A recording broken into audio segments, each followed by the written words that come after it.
Hello guys, எல்லாருக்கும் வணக்கம். இன்னைக்கு இந்த வீடியோல நாம அப்கமிங் PC அப்புறமா கேமிங்கான காம்பனன்ட்ஸ் ஹார்ட்வேர் பத்தின நியூஸ் தான் பார்க்க போறோம். சோ வாங்க இப்ப ஆரம்பிக்கலாம்.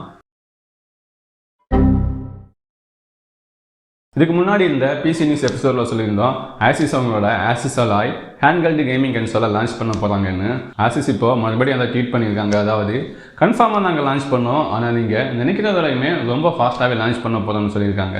இந்த யூஎஸில் இன்னும் 2-3 மந்தில் லான்ச் பண்ணுவாங்கன்னு ரூமர் சொல்லிட்டு இருக்காங்க. அப்புறமா Nvidiaவோட RTX அப்ஸ்கேலிங் டெக்னாலஜி அது இப்போது VLC மீடியா பிளேயர்லையுமே ஒர்க் ஆகும். நீங்கள் VLC மீடியா பிளேயர் ரன் பண்ணாலே போதும், அதில் கூட அந்த டெக்னாலஜி யூஸ் ஆகும். இதுக்கு நீங்கள் அந்த ரெக்யர்மெண்ட்டுக்கு தேவையான RTX கிராஃபிக்ஸ் கார்டு மட்டுமே வச்சுருந்தா போதும். VLCயில் மட்டும் கிடையாது, இது இப்போது குரோமியம் பேஸ்டு ப்ரௌசரில் கூட ரன் ஆகுமா, அதாவது கூகுள் குரோம், மைக்ரோசாஃப்ட் எட்ஜ் இந்த மாதிரி ப்ரௌசர்ஸில் கூட இது ரன் ஆகும்னு சொல்கிறாங்க. இந்த ப்ரௌசர்ஸில் ரன் ஆகும்போது நம்ம யூடியூப் பார்க்கும்போது, நெட்ஃப்ளிக்ஸ் பார்க்கும்போது, இல்லைனா ஏதாவது சோஷியல் மீடியாவில் நம்ம வீடியோ ப்ளே பண்ணும்போது அங்கே கூட நம்மளால் இந்த டெக்னாலஜியை யூஸ் பண்ண முடியும். இதனால் நம்மளால் இன்னுமே குவாலிட்டியான வீடியோவை பார்க்க முடியும். இங்கே சாம்பிளுக்கு நான் VLC மீடியா பிளேயரில் எடுத்த ஸ்க்ரீன்ஷாட்டை காட்டுறோம் பாருங்கள். இதில் ரொம்பவே டிஃப்ரெண்ட் நம்மளால் நோட்டீஸ் பண்ண முடியுது. அந்த அளவுக்கு டிஃப்ரெண்ட் இருக்குது. ஆனால் என்ன, RTX கிராஃபிக்ஸ் கார்டு தான் கொஞ்சம் காஸ்ட்லியாக இருக்குது. அப்போ நம்ம Asus RTX 4080ல் ProArt அப்படின்ற ஒரு கிராஃபிக்ஸ் கார்டை இன்ட்ரடியூஸ் பண்ணியிருக்காங்க. இந்த கிராஃபிக்ஸ் கார்டு முழுக்க கிரியேட்டர்ஸ்க்காக மட்டும்தான் ரெடி பண்ணியிருக்காங்க. அதாவது ஸ்பெஷலாக அடோபி யூஸ் பண்ணுறவங்களுக்கு இந்த கிராஃபிக்ஸ் கார்டு கூட அடோபியில் இருக்க சர்வீசஸ் எல்லாமே 3 மந்த்துக்கு ஃப்ரீயாகவும் கொடுக்குறாங்களாம். யூஸ்வலாக இந்த RTX கிராஃபிக்ஸ் கார்டுனாலே கேமர்ஸுக்காக தான் ஸ்பெஷலாக லான்ச் பண்ணுவாங்க. ஆனால் இவங்க Asus ஃபஸ்ட் டைமாக ProArtன்னு ஒரு சீரியஸை கொண்டு வந்து கிரியேட்டருக்காக லான்ச் பண்ணியிருக்காங்க. இதில் என்ன மோடிஃபிகேஷன் பண்ணியிருக்காங்கன்னா, இதோட ஃபேன்ஸோட நாய்ஸை ரொம்பவே கம்மி பண்ணியிருக்காங்க நம்ம கேமிங் கார்டு கூட கம்பேர் பண்ணி பார்க்கும்போது. அதுவும் இல்லாமல் இதோட சைஸ்லையுமே கொஞ்சம் டிஃபரெண்ட் பண்ணியிருக்காங்க, கொஞ்சம் கம்மியான சைஸ்ல எல்லாம் எடுத்துகிட்டு வந்திருக்காங்க. அப்புறமா AMDயில் இருக்க என்ஜினியர் சொல்லியிருக்காங்க அவங்க Zen6 ஆர்கிடெக்சரில் ஒர்க் பண்ண ஸ்டார்ட் பண்ணிட்டாங்களாம். இது ஒரு 2 நானோமீட்டர் ப்ராசஸர். இந்த 2 நானோமீட்டரில் இண்டலுக்கு முன்னாடியே AMD தான் எடுத்துகிட்டு வருவாங்கன்னு நினைக்கிறேன். இதுக்கு கோட் நேமாக மார்ஸ்பிஸ் அப்படின்னு கொடுத்துருக்காங்க. இவ்வளோ டீட்டெயில்ஸ் தான் இப்போதைக்கு வந்திருக்கு. இன்னொரு 1 மாதத்தில் ஃபுல்லாக எல்லா டீட்டெயிலுமே வந்துடும் நம்புறேன். அப்போ இந்த PC நியூஸ் எபிசோடில் கண்டிப்பாக சொல்கிறேன். அப்புறமா AMD 2 ஒர்க் ஸ்டேஷன் கிராஃபிக்ஸ் கார்டை லான்ச் பண்ணியிருக்காங்க. ProW 7800, ProW 7900. இதில் இந்த 7800 32GB RAM இருக்குது. இந்த 7900ல் 48GB RAM கொடுத்துருக்காங்க. இதோட டாப் அண்ட் மாடலுக்கான ப்ரைஸ் எவ்வளோன்னு கேட்டிங்கன்னா 3 lakhக்கு மேலே போகணும்னு போட்டிருக்காங்க. ஸோ அந்த 3 lakhக்கு நம்மளால் ஒரு பெரிய PCயை பில்ட் பண்ண முடியும். ஆனால் இந்த கிராஃபிக்ஸ் கார்டு கேமிங் கிடையாது, இது ஃபுல்லாகவே ஒர்க் ஸ்டேஷனுக்காக மட்டும்தான் ரெடி பண்ணியிருக்காங்க. RTX 4070 Ti லான்ச் பண்ணதுக்கப்புறமா இப்போ AMD அவங்களோட கிராஃபிக்ஸ் கார்டோட ப்ரைஸிங் எல்லாமே ட்ராப் பண்ணியிருக்காங்க. இந்தியாவில் கிடையாது, இந்தியாவில் ட்ராப் ஆகிறதுக்கு இன்னும் ஒரு 2-3 மந்த் ஆகும்.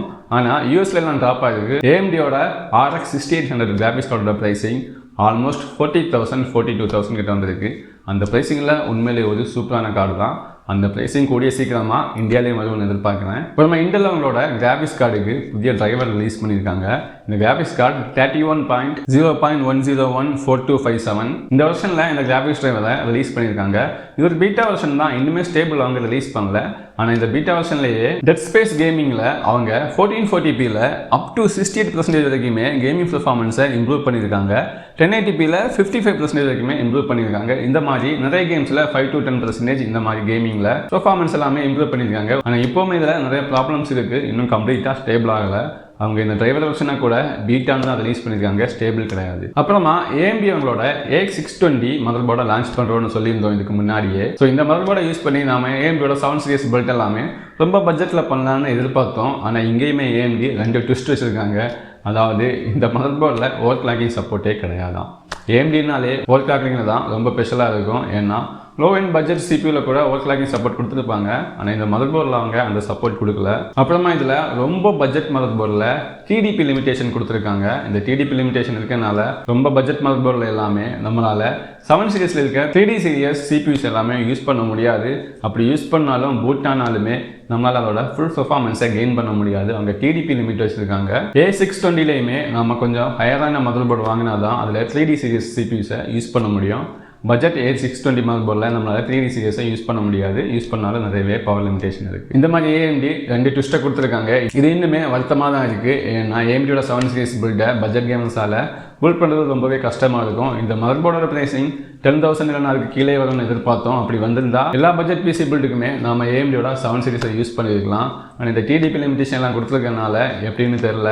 இந்த மதர்போர்டு ரிலீஸ் ஆகும்போது கண்டிப்பாக சொல்கிறேன். அப்புறமா Asus ஒரு லேப்டாப் லான்ச் பண்ணியிருக்காங்க. Asus Pro Z13. இந்த லேப்டாப்போட கான்செப்டை ரொம்பவே டிஃப்ரெண்டாக எடுத்துகிட்டு வந்திருக்காங்க. அதாவது இந்த லேப்டாப்பை நாம டிஸ்பிளேயை செப்பரேட்டாகவும் எடுக்கலாம், அதே வேளையில் இதை அட்டாச் பண்ணி நாம ஒரு பேக் மாதிரி ஃபோல்ட் பண்ணி நம்ம தோளில் போட்டு போகலாம். பார்க்கறதுக்கு நார்மல் பேக் மாதிரி இருக்கும். அதுவும் இல்லாமல் இதில் ஃபுல்லாகவே ஸ்டீல் யூஸ் பண்ணியிருக்கனால ரொம்பவே ரகடாக இருக்குது. அதாவது இதோட பில்ட் குவாலிட்டி நம்ம ட்ராப் பண்ணால் கூட எதுவுமே ஆகாதுன்னு நினைக்கிறேன். ஒரு மிலிட்ரி கிரேட் லேப்டாப் மாதிரி ரொம்ப டிஃப்ரெண்டாக பண்ணியிருக்காங்க. ஆனால் இதை நார்மலான கேமர்ஸ் அப்புறமா நார்மலான கன்சியூமர்ஸ் இதை வாங்குவாங்களான்னு தெரியல. இதோட ஸ்பெக்ஸ் எல்லாமே ரொம்ப நல்லா இருக்குது. ஹை எண்டான RTX graphics card, i9 process எல்லாமே கொடுத்துருக்காங்க. இருந்தாலுமே பார்க்குறதுக்கு இந்த மாதிரி இருக்குது. எத்தனை பேர் இதை பேக் மாதிரி தோளில் போட்டுட்டு சுற்றுவாங்கன்னு தெரியல. ஸோ உங்களுக்கு பிடிச்சிருந்துச்சுன்னா கமெண்ட்டில் சொல்லுங்கள். ஸோ இன்னையோட பிசி நியூஸ் இவ்வளோ தான். ஸோ இந்த மாதிரி இன்னும் நிறைய இன்ஃபர்மேஷன் தெரிஞ்சுக்கணுன்னா என்னோட சேனலை சப்ஸ்கிரைப் பண்ணுங்கள், இந்த வீடியோக்கு லைக் பண்ணுங்கள்.